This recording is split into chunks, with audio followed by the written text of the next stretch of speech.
ബിനു, മഴ കനക്കുന്നു. ഇന്നലെ മാത്രം 3 പേരാണ് സംസ്ഥാനത്ത് മരിച്ചത്.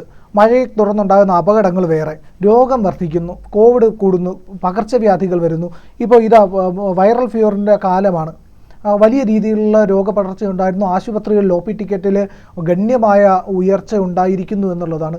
വലിയൊരു പ്രതിസന്ധിയിലേക്കാണ് ഈ ഘട്ടം പൊയ്ക്കൊണ്ടിരിക്കുന്നത്. തീർച്ചയായും അതിൽ പ്രിയൻ ഒരു കാര്യം വിട്ടുപോയി. വെള്ളപ്പൊക്കം നമ്മൾ പ്രളയം കണ്ടതാണ്.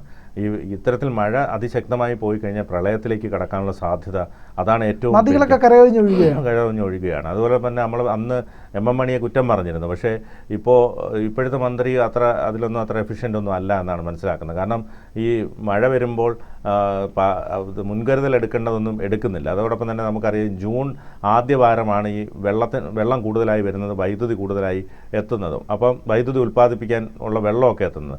അപ്പോൾ നമുക്ക് മെയ് ഒരു 20-ാം തീയതിക്ക് ശേഷം തന്നെ കനത്ത മഴ തുടങ്ങി. അപ്പോൾ ഈ വെള്ളമൊന്നും കരുതി വയ്ക്കാനോ അതിന് വേണ്ടത്ര നടപടികളോ ഒന്നും KSEBിയുടെ ഭാഗത്തുനിന്നും ഉണ്ടായില്ല. അതാണ് ആ മന്ത്രിയുടെ ഒരു പിടിപ്പുകേടെന്ന് പറയുന്നത്. അപ്പോൾ അത് കൃത്യമായി ചെയ്തിരുന്നെങ്കിൽ നമുക്ക് ഈ പുറത്തുനിന്നുള്ള വൈദ്യുതി വാങ്ങുന്നതൊക്കെ ഒഴിവാക്കാമായിരുന്നു. കാരണം അത്രയധികം വെള്ളം ഈ ജൂൺ ആദ്യം തന്നെ ജൂലൈ 15 കൂടി വൈദ്യുതിക്ക് ആവശ്യമായ വെള്ളം ജൂൺ 1 മുമ്പ് തന്നെ നമ്മുടെ നദികളിലും അണക്കെട്ടുകളിലും എല്ലാം നിറഞ്ഞു കഴിഞ്ഞു. അപ്പോൾ അത് എന്ത് ചെയ്യണമെന്നറിയാത്ത ഒരു പ്രതിസന്ധിയിലാണ് ഈ KSEB അടക്കമുള്ളവർ. അപ്പോൾ അതുകൊണ്ട് തന്നെ ഇക്കാര്യത്തിലൊന്നും ഒരു ജാഗ്രത പുലർത്തിയില്ല എന്നുള്ളതാണ് ഏറ്റവും പ്രധാനപ്പെട്ട വസ്തുത. മറ്റൊന്ന്, എല്ലാ സർക്കാർ സംവിധാനങ്ങളും എണ്ണയിട്ട യന്ത്രം പോലെ നിലമ്പൂർ പ്രവർത്തിക്കുകയാണ്. ഇവിടെ എന്തെങ്കിലും വെള്ളപ്പൊക്കം വന്നാൽ അതിന് എടുക്കേണ്ട മുൻകരുതലുകളോ അല്ലെങ്കിൽ ദുരിതാശ്വാസ ക്യാമ്പുകളടക്കം ചെയ്യേണ്ടതുണ്ട്. അതിലൊന്നും യാതൊരു വിധത്തിലുള്ള ഉത്തരവാദിത്വം വഹിച്ചില്ല. എല്ലാവരും നിലമ്പൂർ പോയി സ്വരാജിനെ ജയിപ്പിക്കാൻ വേണ്ടി നടക്കുന്ന ഒരു അവസ്ഥയിലേക്ക് കാര്യങ്ങൾ എത്തി നിൽക്കുകയാണ്. അതാണ് ഏറ്റവും വലിയ ജനങ്ങൾ പോലും ചോദിക്കുന്നത്, എന്തിനാണ് ഈ ഒരു ഇലക്ഷൻ? 8 മാസത്തേക്ക് എന്തിനാണ് ഒരു തെരഞ്ഞെടുപ്പ്? ഒരു ആവശ്യമില്ല. അതോടൊപ്പം തന്നെ ഈ തെരഞ്ഞെടുപ്പിൽ ഇപ്പോൾ ആര് ജയിച്ചാലും അത് കേരള രാഷ്ട്രീയത്തെയോ ഒന്നും നിർണ്ണയിക്കുന്ന യാതൊരു തെരഞ്ഞെടുപ്പും അല്ല. തദ്ദേശ സ്വയംഭരണ തെരഞ്ഞെടുപ്പെന്ന് പറഞ്ഞാൽ നമുക്കറിയാം, അതാത് തദ്ദേശ സ്വയംഭരണ സ്ഥാപനങ്ങളിലേക്കുള്ള കാര്യങ്ങൾ, ജനങ്ങൾക്ക് വേണ്ടുന്ന കാര്യങ്ങൾ നടത്തേണ്ട തെരഞ്ഞെടുപ്പാണ് തദ്ദേശ സ്വയംഭരണ തെരഞ്ഞെടുപ്പ്.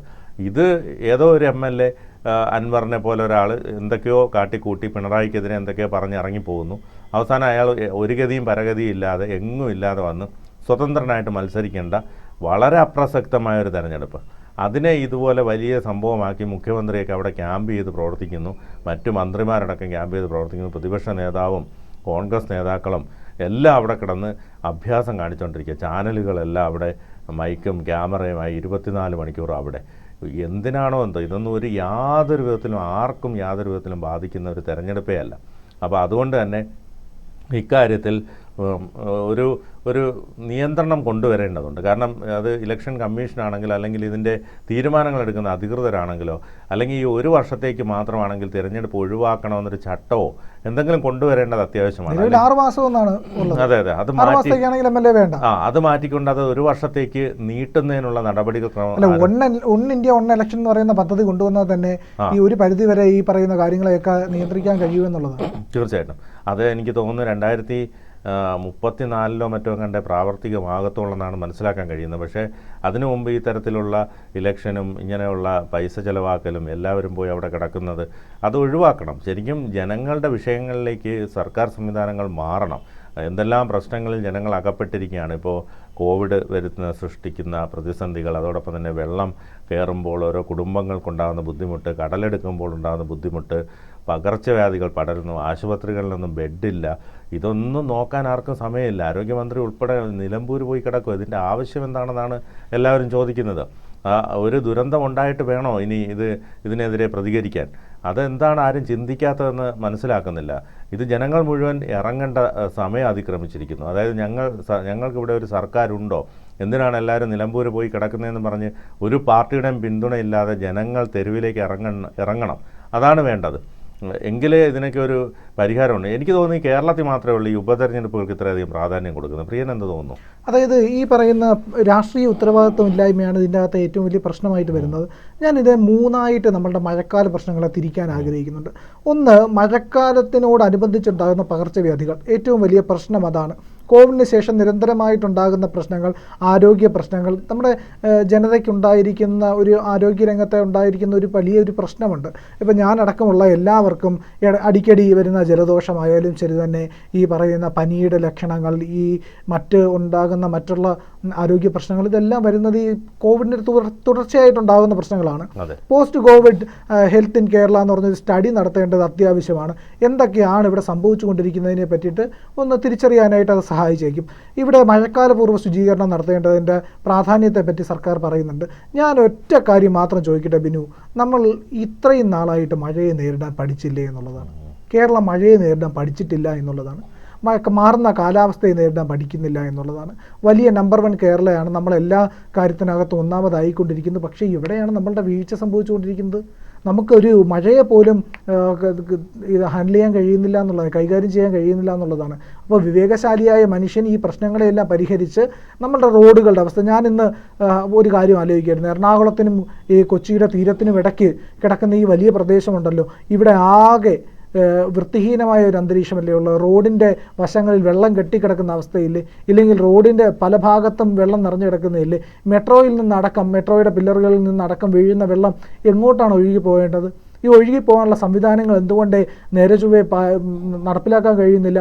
2000-2500 വർഷം മുമ്പുണ്ടായിരുന്ന നമ്മളുടെ നാഗരികതകളിലെല്ലാം തന്നെ വെൽ മെയിൻറ്റൈൻഡ് ആയിട്ടുള്ള ഡ്രെയിനേജ് സിസ്റ്റം ഉണ്ടായിരുന്നല്ലോ. എന്തുകൊണ്ടാണ് നമ്മൾക്ക് ഇങ്ങനെ നമ്മളുടെ ഈ പറയുന്ന 44 നദികളുള്ള ജലം കൊണ്ട് മുറിവേറ്റ നാടെന്നാണ് കേരളത്തെ വിശേഷിപ്പിക്കുന്നത്. അത്രയും വലിയ നദികളുള്ള, ആയിരക്കണക്കിന് തോടുകളും ചെറു നദികളും വലിയ നദികളാണ് 44 നദികൾ. അപ്പോൾ ഇത്രയുമുള്ള സംവിധാനം ഉള്ളിടത്ത് വെള്ളം ഒഴുകി പോകാനുള്ള സംവിധാനം ഒരുക്കാനായിട്ട് വലിയ ബുദ്ധിമുട്ടുണ്ടോ? ഈ പറയുന്ന സംവിധാനങ്ങളുടെ പിടിപ്പുകേടല്ലേ അത്? ഇവിടെ ഭരിക്കുന്നവരുടെ ഈ ഇവിടുത്തെ കൊച്ചി നഗരസഭ ഭരിക്കാൻ തുടങ്ങിയിട്ട് എത്ര വർഷമായി? ഇത്രയും വർഷമായിട്ടും നിങ്ങൾക്ക് ഇതിനകത്തൊരു മാറ്റം വരുത്താൻ കഴിയില്ല. ഇവിടുത്തെ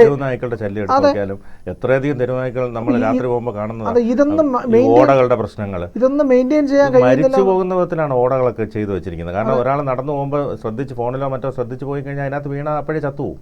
ആ രീതിയിലാണ് ഓടകളുടെയൊക്കെ രീതികൾ ചെയ്തു വെച്ചിരിക്കുന്നത്. ഒരു വിധത്തിലും യാതൊരു സംവിധാനങ്ങളിലും ഒരു ഇതും നടത്തുന്നില്ല എന്നുള്ളതാണ് പ്രധാനം. രണ്ടാമത്തെ കാര്യമായിട്ട് പറയാൻ കഴിയുന്നത് എന്താണെന്ന് വെച്ചാൽ, നമ്മളുടെ നദികളുടെ ജലവിനിയോഗത്തെയാണ്.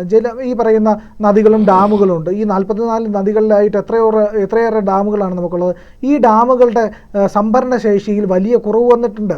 അത് ഓരോ വേനൽക്കാലം എത്തുമ്പോഴും അതിനെ ക്ലീൻ ചെയ്യാനായിട്ടുള്ള സംവിധാനം എന്തുകൊണ്ടുണ്ടാവില്ല? ആ മണലെടുത്തിട്ട് ഇവിടെ സർക്കാരിന് വരുമാനം ഉണ്ടാക്കാൻ കഴിയുമെന്നും അത് വെച്ചിട്ട് പെൻഷൻ കൊടുക്കാൻ കഴിയുമെന്നും ശമ്പളം കൊടുക്കാൻ കഴിയുമെന്നും ഒക്കെ ആണെന്നല്ലോ നമ്മുടെ ശാസ്ത്രജ്ഞൻ ഡോക്ടർ തോമസ് ഐസക് പറഞ്ഞത്. എന്നിട്ട് അത് ചെയ്തോ? അതെന്തുകൊണ്ട് നടപ്പിലാക്കിയില്ല?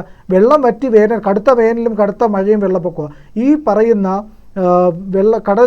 വെള്ളം വറ്റിയിട്ട് നമ്മുടെ ഈ പറയുന്ന സംസ്ഥാനത്തെ ഡാമുകളൊക്കെ വറ്റിക്കിടക്കുന്ന സമയത്ത് അവിടെ അടിഞ്ഞുകൂടിയിരിക്കുന്ന എക്കലും മണ്ണും മണലുമൊക്കെ നീക്കാനായിട്ട് കഴിഞ്ഞാൽ അവിടെ കപ്പാസിറ്റി കൂടും. മഴക്കാലം വരുമ്പോൾ ഡാമിൽ വെള്ളം നിറയും. അതുപയോഗിച്ച് വൈദ്യുതി ഉൽപ്പാദിപ്പിക്കാൻ കഴിയും. വരുമാനം കൂടും. വെള്ളപ്പൊക്കം ഇല്ലാതാവും.